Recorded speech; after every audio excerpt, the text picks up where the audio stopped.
Bueno, sí, a mí ya me han presentado, Gabriel Montero, afiliado y militante radical, médico, sanitarista, especialista en salud pública, docente en la universidad, eh, y como se dijo, a favor del almanaque, varios pasajes por organizaciones de la salud pública, la seguridad social y privada. Y trato de adaptarme al planteo y creo que después lo que presentó Leonardo, más o menos vamos a tratar de ensamblar desde el punto de vista de lo que desde una perspectiva tal vez más política, por lo menos de la preocupación que nos recorre adentro del partido, estamos advirtiendo respecto de lo que son los indicadores y desde el enfoque que la Comisión de Salud en el Instituto de Políticas Públicas, por lo menos uno de los enfoques, porque debemos decir también que la discrepancia recorre al partido como no podría ser de otra manera y hay quienes tienen miradas más benévolas y probablemente más condescendientes con la situación y quienes realmente nos sentimos preocupados, muy preocupados por las circunstancias, por cómo se están dando los indicadores y cómo recorre nuestra economía el camino hacia una crisis profundizada que, bueno, mereceríamos tratar de desgranarla acá. Lo primero es plantear desde el punto de vista de alguna controversia semántica con religionarios que están en la misma mirada y en el mismo espacio sobre si hay que usar palabras como igualdad o equidad, desigualdad o inequidad.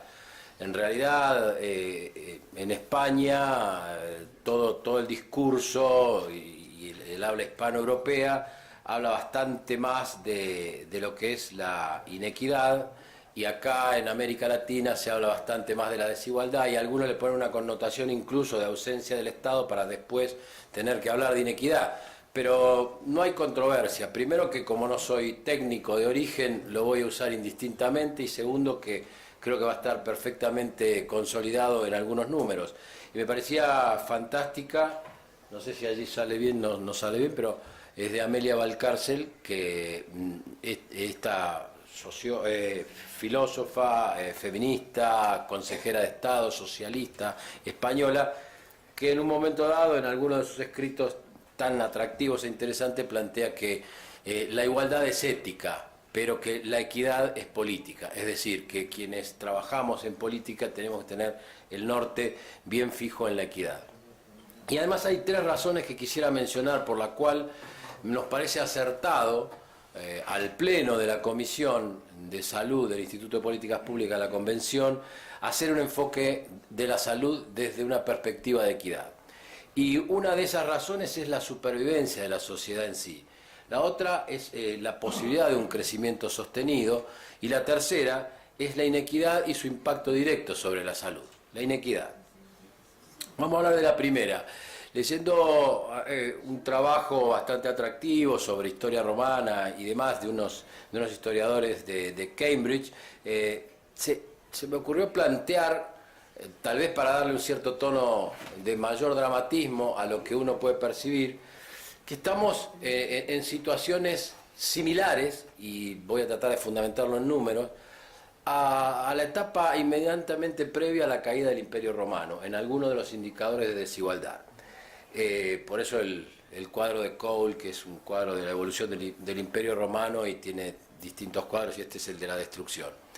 Schiller y Friesen, por unos estudios econométricos, ellos determinan de modo bastante robusto que el índice de Gini en el Imperio Romano, aproximadamente el 150 de esta era un Gini entre 42 y 44, 0,42, 0,44. Para un imperio con 70 millones de habitantes, en 3 continentes mínimamente, y para una producción que se medía en aquella época en producción de cereales, de granos, que eran unas 50 millones de toneladas, números que a nosotros nos aparecen estos días sobre la posibilidad de una perspectiva de cosecha de trigo de 50 millones de toneladas, etc. Pero las condiciones de inequidad eran bastante insoportables, a punto tal de que ellos determinan, insisto, por una serie de inferencias históricas, que el 1,5% de la población se llevaba el 16% de la riqueza del imperio, y eso era de alguna manera con el 10% adicional de de la nobleza y la jerarquía, que se llevaba otro 20%, teníamos un 10, 11% con casi el 40% de la riqueza. Había un 30% que era la variable de ajuste, que eran los esclavos, que trabajaban con, bueno, obviamente, con mano de obra esclava, y en el medio había una distribución más o menos pareja de un 60% con el 60% que quedaba, ¿no es cierto? También Angus Deaton, que fue Premio Nobel de Economía hace 2 o 3 años, en su libro El Gran Escape, que cuenta cómo fue la evolución de la humanidad desde la época en que la gente vivía con una expectativa de vida de 30 años, más o menos hasta mediados o la segunda mitad del siglo XVIII, en uno de sus análisis, porque Deaton trabaja bastante estos temas y de hecho creo que fue lo que le dio la plataforma para el Nobel, él trabaja sobre el punto de vista de lo que significa el estancamiento de la distribución y del crecimiento a partir de mediados de los 70. Y acá empalmo de alguna manera con lo que mencionaba recién Leonardo. El estancamiento se estancó para el quintil más bajo, pero no en cambio para el 20% más alto de la población estadounidense que él estudia y que siguió creciendo, pero de ese 20%, el 5% fue la que acumuló la mayor cuota de ingresos, y de ese 5%, en realidad el 1% es el que se quedó con la torta y con las joyas de la abuela. Y Deaton lo marca en estas curvas de crecimiento, donde en un artificio les muestro, si ustedes se fijan, hasta mediados de los 70, la curva muestra claramente que el crecimiento de los de arriba, que es el 5%, y los de abajo, que es el 20%, fíjense que son crecimientos parejos. De alguna manera, hasta ese entonces eran crecimientos parejos. Pero ¿qué pasa? Luego, a partir de los mediados de los 70 en adelante, los crecimientos son totalmente desparejos. Y uno ve cómo se achata la curva de abajo del 20% y cómo crece, como por una colina persistente, lo que significa el 5 y el 10% más rico de la población norteamericana. Y allí está esa diferencia de las 20 veces entre los $313.000 por año del promedio del 5% y los $15.000 por año del promedio del 20% más bajo. Silvia Alegreto, una economista de la Universidad de Berkeley, que trabaja sobre temas muy parecidos a los que trabaja Leonardo, economía, trabajo, distribución de ingresos. Ella habla de que el 20% de las familias de Norteamérica concentra en realidad el 87% de la riqueza norteamericana. Y que el 80% restante es solamente el 13% que queda. Y las 6 familias de los herederos Walton, que son los fundadores de Walmart, tienen un nivel de riqueza de $70.000 millones, 70 billones como llaman los americanos, los norteamericanos a esto, que es igual al ingreso del 30% más pobre de toda la población norteamericana. Y claramente se ve que junto a este combo, todavía Alegreto marca algo peor, y es la evolución de las familias y de la riqueza de las familias durante la crisis de 2008-2009, y allí ustedes tienen 3 barras, unas barras que son violetas, que ve, en la primera de la izquierda, es las familias en promedio perdieron prácticamente el 40% de sus activos durante la crisis. Pero las 400 familias del Forbes, es decir, las más ricas, perdieron solamente el 16%. Más aún, las 6 herederos Walton no perdieron nada y ganaron un 22% intracrisis. Es decir, como bien mencionaba Leonardo, las crisis acentúan la desigualdad. Leonardo, te dije 40 veces. No, Leopoldo, si te dije 40 veces Leonardo, perdón. Bueno, Leopoldo Federico. En cambio, las rayas verdes son las de la salida de la crisis. Y fíjese lo que le pasó a la mayoría de las familias, a las medias de las familias, que volvieron a perder 2% en el periodo que va entre 2010 y 2013. Los que están en los Forbes 400 se recuperaron rápidamente y pasaron a ganar un 45%, con lo cual sobresaldaron su quita previa. Y los Walton siguieron su caminito ascendente. Allí están las 6 familias que concentran esos $70.000 millones. Y esto lo hace bastante insostenible. Acá aparecen los fenómenos Trump o cualquier otro fenómeno. Los Trump, los Bolsonaro, los antisistemas, los Brexit, los Frexit, lo que sea. Cuando las sociedades no tienen futuro, obviamente se transforman en inestables políticamente y apelan a la magia. Hay 2 aspectos además que vinculan fuertemente la situación de precaída del Imperio Romano con la situación de esta sociedad tan injusta como es la sociedad estadounidense. Una de ellas es que los nobles del Imperio Romano habían usado, sobre finales del Imperio, la costumbre de generar condados afuera de los límites del Imperio para evadir impuestos. Esa es una situación que obviamente hoy en día, por cuatrimestre en los Estados Unidos, 2000 y pico de los más ricos de arriba, ceden la ciudadanía norteamericana para instalarse como ciudadanos de paraísos fiscales o de otras regiones del mundo para evadir impuestos. Y el otro fenómeno que ellos mencionan con mucha preocupación es el fenómeno que se dio en el Imperio Romano de los vándalos piratizando o siendo piratas en el Mediterráneo, impidiendo la estructura normal del comercio y demás, y los Estados Unidos que no pueden parar la piratería electrónica en este entonces el combo se transforma en desigualdad, inequidad, injusticia, evasión, riqueza y piratería, y ellos hablan de cierto nivel de preocupación, por eso lo plantean como una situación de crisis muy profunda, prerrupturista de un modelo de sociedad conocido.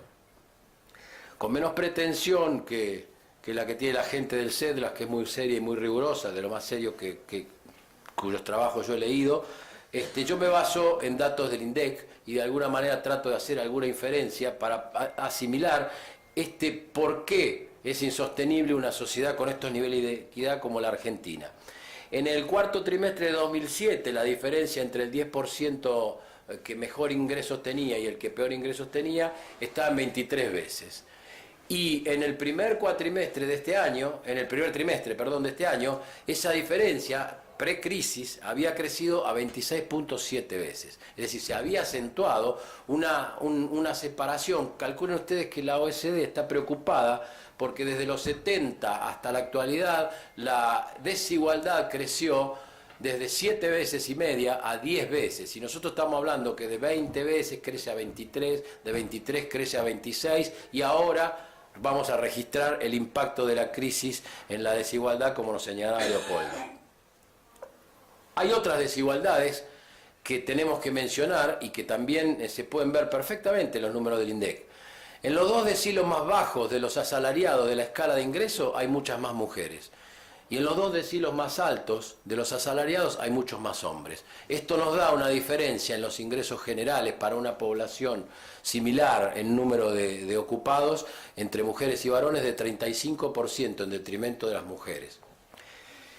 Esto nos hace un llamado hacia el presente por la desigualdad, por lo que significa todos los derechos reivindicativos de género, y toda la necesidad de hacer espacio a esos derechos, sino que también nos da una preocupación adicional desde el punto de vista previsional y demográfico. La mujer vive más que el hombre y la mujer tiene menos ingreso que el hombre. Por lo tanto, si no hacemos algo y rápido, es posible que en 2 décadas tengamos una pléyade de mujeres de mayores de 75, 80, 85 años, que no tengan jubilación, que no tengan ingresos y una sociedad más injusta. Piensen que a pesar de lo mal que puede estar la tercera edad en Argentina, no es el sector de más pobreza. Vía jubilaciones, vía pensiones, vía la incorporación de lo que significó las jubilaciones sin aportes previos y demás, que son en definitiva transferencias de ingresos. Entre la tercera edad, la pobreza se instala en niveles bastante bajos, cercanos al 6%. En cambio, ya vamos a ver un poco lo que está pasando con el resto. Desde el punto de vista del último indicador que tenemos y que aquí fue mencionado, bueno, nos daba una cifra que había estado ganando en el primer semestre del año pasado, había estado ganando de alguna manera la lucha contra la pobreza, bajándolo a un nivel global de 25.7. Pero con bolsones de las grandes metrópolis del interior que son diferentes. Y para un 4,8 de indigencia, lo mismo, hay ciudades, Resistencia, Corrientes, San Nicolás y el propio conurbano de Buenos Aires que están por encima de ese promedio. Es decir, que nosotros tenemos los grandes acúmulos poblacionales con grandes nichos de pobreza y grandes nichos de indigencia. Piensen que aún estos números están hablando de cerca de 11 millones de pobres y 2.700.000 indigentes en la Argentina. Eso no es todo. En realidad es mucho más impactante, y yo hubiera estado bueno si hubiera venido Salvia, porque tiene mucho para decir al respecto, pero en realidad el 40% de los niños, 39,8 en realidad en la última medición del INDEC, de hasta 14 años son pobres en la Argentina, y de ellos 7,6 son indigentes. Prácticamente, podríamos decir para una mnemotecnia, la mitad de los chicos son pobres en la Argentina. Es decir, y de ellos algunos son indigentes. Y la brecha para alcanzar el umbral, no es que están ahí nomás y con un empujoncito salen, la brecha es del 40%. Es decir, que es una pobreza no solamente estructural y con áreas cercanas que sin ningún lugar a duda podrían generar aún más pobreza.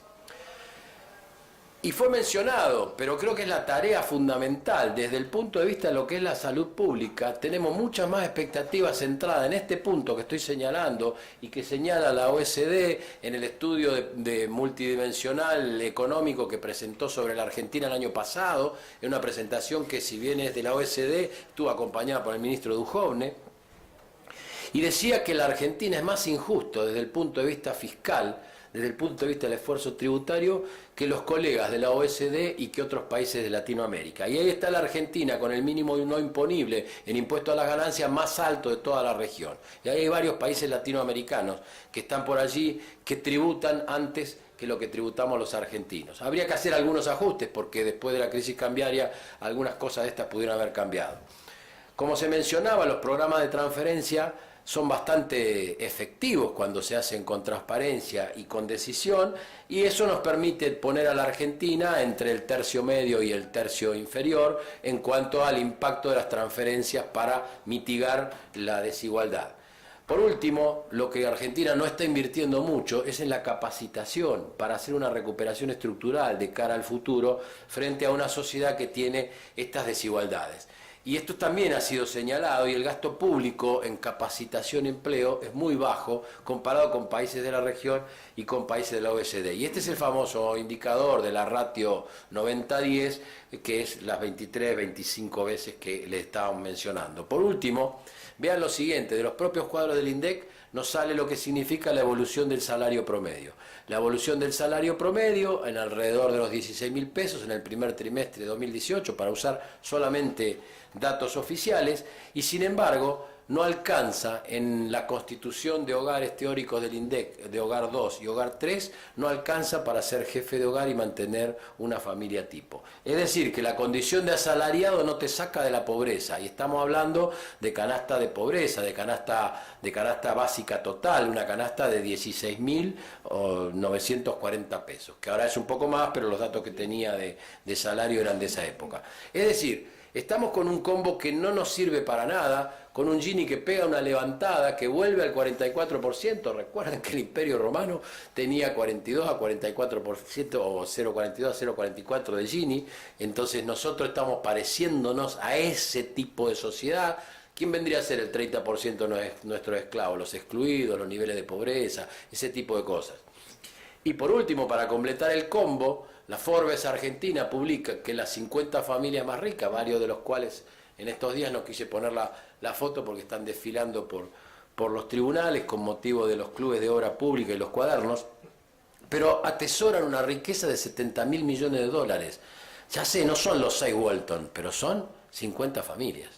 Es decir, los niveles de desigualdad, el combo para permanecer en silencio mientras la crisis agrava estas situaciones, como partido político centenario, son más que preocupantes. Dijimos que un segundo aspecto era la posibilidad de crecimiento, la posibilidad de crecimiento sostenido y de mediano plazo. Por eso hay que ocuparse de la equidad, por eso hay que ocuparse de la desigualdad en la redistribución de la riqueza y del ingreso. Desde 1950 en adelante, ese mismo trabajo de la OECD que yo les cito menciona lo que significa la posguerra y la evolución hasta mediados de los 70 y a posteriori. Fíjense que obviamente la línea verde es la vieja y cascoteada Europa. Esto no habla de ingresos absolutos, sino habla de la mejora de los ingresos relativos de cada uno, porque los ingresos absolutos de Estados Unidos son superiores a los ingresos promedios de la OECD o de Europa. Pero sí cómo progresó cada una de las sociedades respecto de estos indicadores. Y allí se ve que la línea verde, que es la que más progresó, la que más riqueza redistribuyó, la que más generó inclusión social es la Europa occidental. Luego le sigue la línea violeta con la trepada de los últimos tiempos, probablemente vía las transferencias de gobiernos que mencionaba Leopoldo, que es la violeta, que es América Latina, la celestita, que es Estados Unidos, y allá abajo, en rojo, estamos nosotros, que perdimos el pie del crecimiento. Y un trabajo bastante interesante que quiero mencionarles dice lo siguiente, y quiero que repasemos juntos las frases, porque creo que son perfectamente frases para un planteo político que podríamos suscribir. La desigualdad del ingreso ha aumentado en muchas economías avanzadas y en desarrollo, y eso es un dato que lo vinimos objetivando. Se le acusa a la tecnología y a la globalización del comercio como causales disruptivas al respecto, pero sin embargo es el diseño de políticas públicas lo que más impacto puede tener para atenuar esas desigualdades. La importancia de abordar el problema de la desigualdad es que, de no hacerlo, esto tendría secuelas socioeconómicas muy adversas. Por ejemplo, las investigaciones muestran que las desigualdades hacen menos duradero el crecimiento económico. Estos investigadores dicen, cualquier sociedad puede tener un periodo de erupción de crecimiento, 3, 4, 5, 6 años. Pero si no es una sociedad igualitaria, se cae, y lo muestra en una serie histórica de datos donde se ve que a mayor grado de desigualdad, se ve en la curva de en el eje de la Y, se ve que el crecimiento es menos sostenido, es decir, nos vamos más a la derecha y el crecimiento es de menos cantidad de años.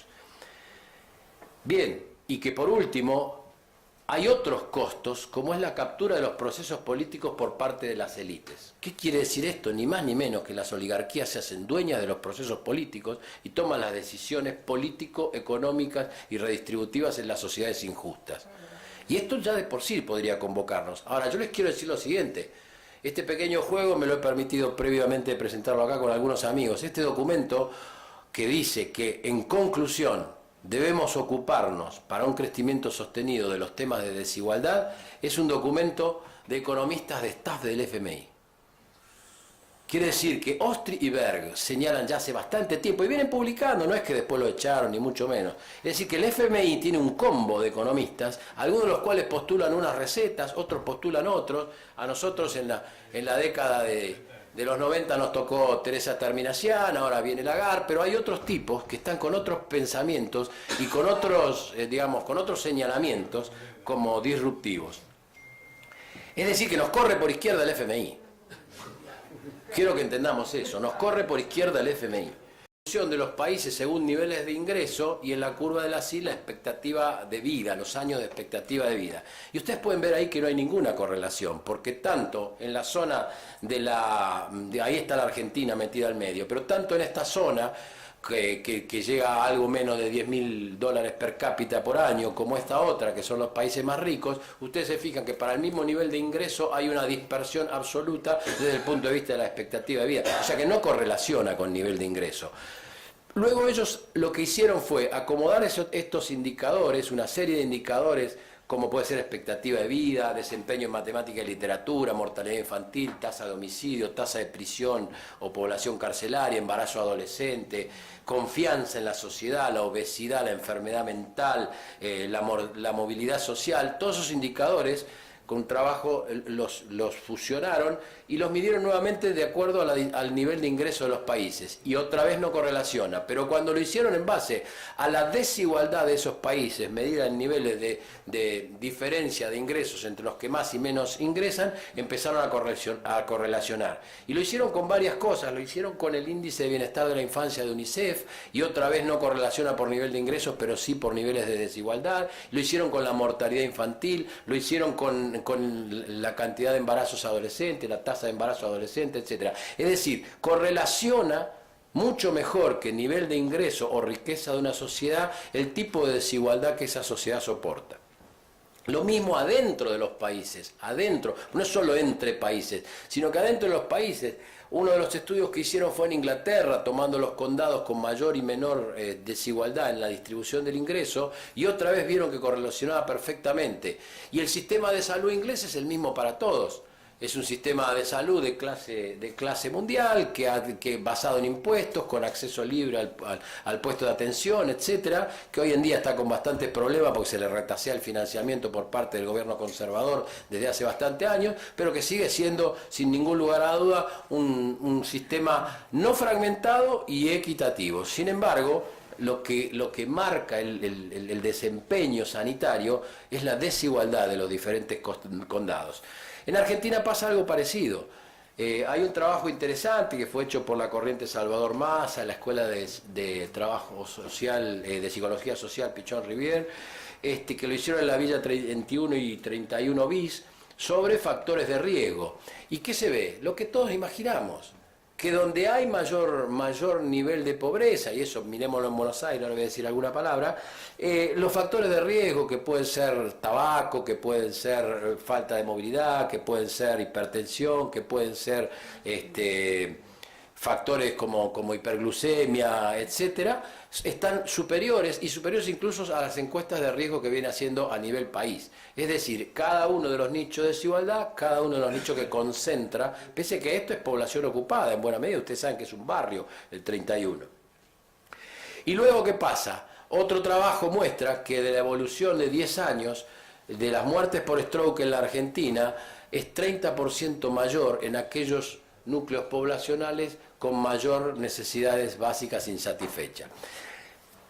Es decir que un militante sanitario del radicalismo directamente tendría que estar ocupándose de que la sociedad sea más igual, y seguramente se acompasarían todos los indicadores sociosanitarios, porque sabemos lo que son los determinantes sociales, sabemos lo que significa la epigenética y el impacto de los estrés en el curso de vida de la gente, pero ahora sabemos también, gracias a este tipo de trabajo, la correlación entre la desigualdad y lo que significa la enfermedad y sus outcomes. Obviamente cualquiera de ustedes puede saber que hoy hay otras diferencias, y podemos decir que hay un 41% de diferencia entre aquellas provincias con mayor nivel de ingreso, esto es precrisis, así que habrá que redactarlo, respecto de las que todos conocemos como las más vulnerables, lo mismo que las regiones más vulnerables, entre las que está el conurbano. Yo intenté hacer sobre niveles de ingreso de las provincias y expectativa de vida, y me dio una cosa parecida, con menos países, pero me dio una cosa parecida a la que le daba Wilkinson, pero posteriormente, cuando lo correlacioné con un proxy, porque no tenía la distribución del ingreso por provincias, el proxy era el NBI, me dio bastante parecido, al igual que la mortalidad infantil. Digamos una frase: la inequidad en la hermosa Buenos Aires. Nosotros hemos elaborado recientemente un documento con la doctora Juliana Finke, te lo presentamos para la discusión en la Comisión de Salud del Comité Capital, y quería señalar algunos aspectos salientes. En la Ciudad Autónoma de Buenos Aires tenemos 265.000 personas pobres, la ciudad más rica del país, y unas 72.000 personas, que es un 2,5% de indigentes. Sin embargo, esta es una ciudad que el promedio no sirve. El sur y el norte no tienen nada que ver. El desempleo es 3 veces mayor en las comunas del sur que en las comunas del norte. El hacinamiento es 7 veces mayor en las comunas del sur, y el hacinamiento crítico, más de 4 personas por cuarto, es 44 veces mayores. Es más, la comuna 1, que es una comuna rara porque incluye tanto Puerto Madero como Retiro como Constitución, esa comuna tiene un nivel de hacinamiento tan alto que uno tiene que pensar que si le restara Madero y Retiro, realmente serían niveles de África subsahariana.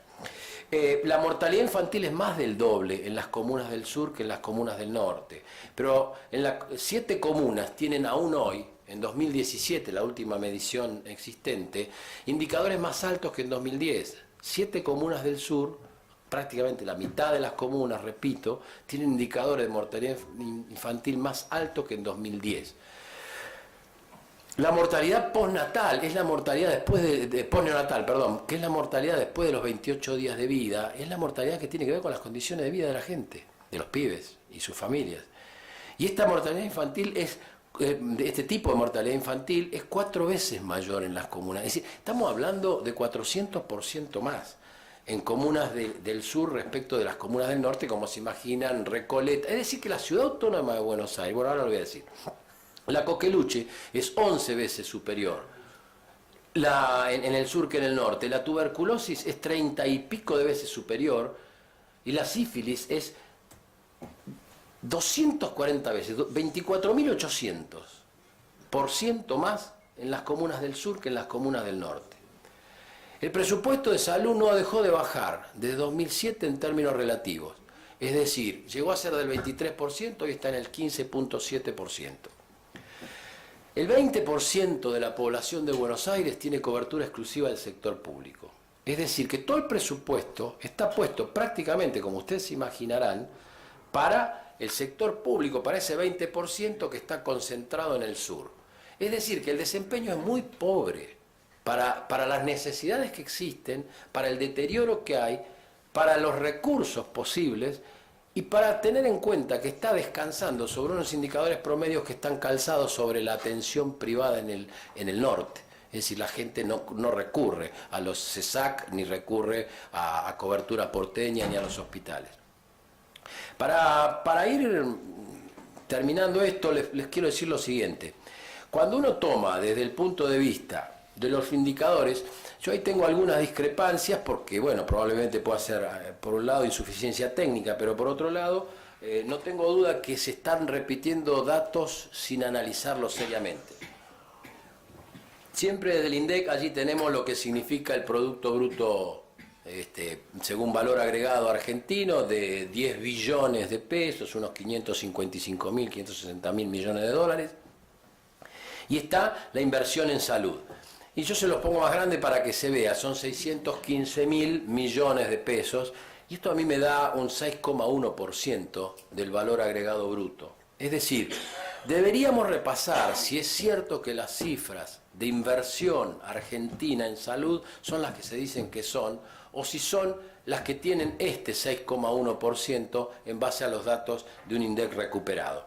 Por último, quiero decirles que en el primer trimestre de este año se advierte un deterioro en el salario promedio de los asalariados. Entonces, como decía Leopoldo, toda esta oleada la vamos a ir viendo, no todavía del todo en los indicadores de septiembre, pero seguramente en los indicadores de marzo. Y ya les digo qué va a pasar políticamente. Cuando salgan los indicadores de septiembre, que van a dar un indicador, como los que saben dicen, de un punto y pico más de problema, va a decir, en el medio de la crisis apenas nos hemos sido afectados un puntito de la pobreza y con eso van a defender. Y cuando salgan el año que viene, indicando 5 puntos más, van a decir, pero ya pasó la crisis. Es decir, no hay una manera de hacer política si no es en base a este dogma de fe de que la cosa va a estar bien solo porque el gobierno del PRO nos va a acomodar los tantos.